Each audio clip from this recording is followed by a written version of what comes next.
You ever been at the top of the universe? I'm gonna take it. What's happening, fam? L.A.R movement still moving. Subscribe or die trying. You see the thumbnail, Fat Joe. I need to figure out the name of that podcast because there's got a bunch of clips and that place is dope. I watch it. I watch clips of it all the time, but I don't even know. I know it's Mav Hoffa, Heineken. You know what I'm saying? I know they there, but here's the thing. Fat Joe was talking about how, he was a boss for real or is a boss for real, but he knows how to play number two. He got people that he put on or look up to him that surpassed him in success. And when he's around them, he can go from being a boss to security.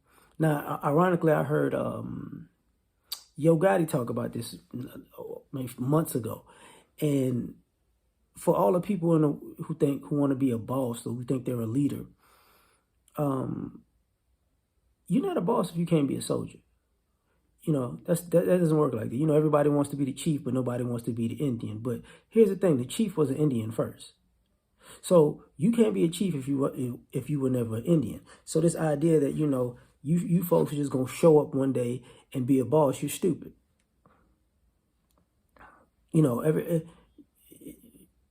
Every person on the top of the mountain started at the bottom. They didn't start at the top. See what I'm saying? They didn't start at the top. So a lot of you folks are going about it in the wrong way. It's all an ego trip. So if you can't be a soldier, you got nothing to talk about. Because being a soldier is where you learn how to be a boss. Those are the situations that you learn from. Those are the situations. Okay, so if you're a boss and you were never a soldier, you don't know what you're putting your soldiers through. You don't know. Look, man, I need you to do this. You don't know. You don't even know the process of how it works. That's why anybody who's ever done a job, boss, has become a boss in management.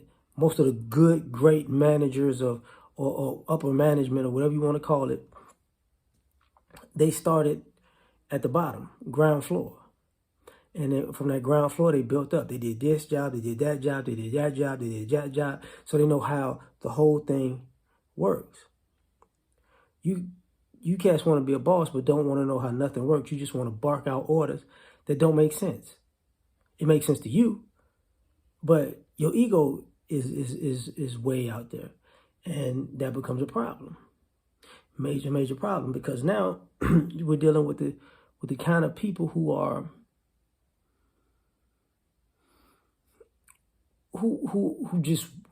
to be a boss and have no employees because they're socially awkward and they don't know how to interact with a soldier, and they can't be a soldier because they're spoiled. See what I'm saying? It's not humbling, for a chief to be an Indian.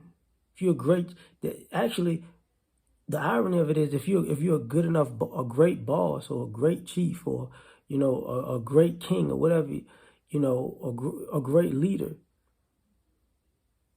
the best thing you could do is have somebody take over and you be an advisor, because you're that good at your job. You're like, man, I don't need to be here.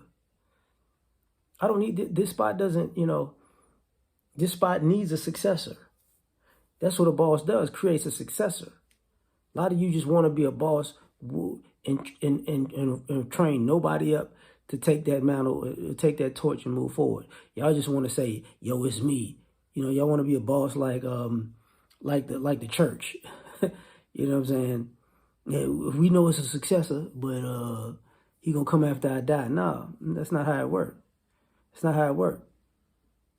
You can't be a soldier, you can't be a boss. Point blank, period. Now, the other thing is about the spoil and patience of people who, don't want to go through the process. And some of y'all want to be the boss, and y'all will do whatever it takes to quote unquote be the boss. But here's the problem: it's not your time. And why would people put you in a position to be responsible of multiple people or over multiple people in their families, and it's not your time, and you don't, because they can tell you don't know what you're doing. You can't be a boss and want to figure it out on the fly. That's not how a good leader works. You know what I'm saying? I'm the leader, but I don't know what I'm doing, but I know I'm the leader. You don't even have the mental capacity to think properly. You're not thinking ahead. You're not even in the same ballpark as a true leader. You know what I'm saying? It's all touch and go rhetoric and about posturing and positioning, and has nothing to do with actual responsibility. So if you can't, if you can't make sure the people who came up under you, who have surpassed you, are good when they surpass you, or you don't train anybody to surpass you, or you just want to be a boss forever, then let me be frank with you. You're just going to create a mutiny. That's all you're going to do. You're going to create a situation where everybody who works for you resents you and undermines you, will sabotage you, and hopefully destroy you. That's what they're going to do. Because you're not a boss, because you don't know how to be a soldier.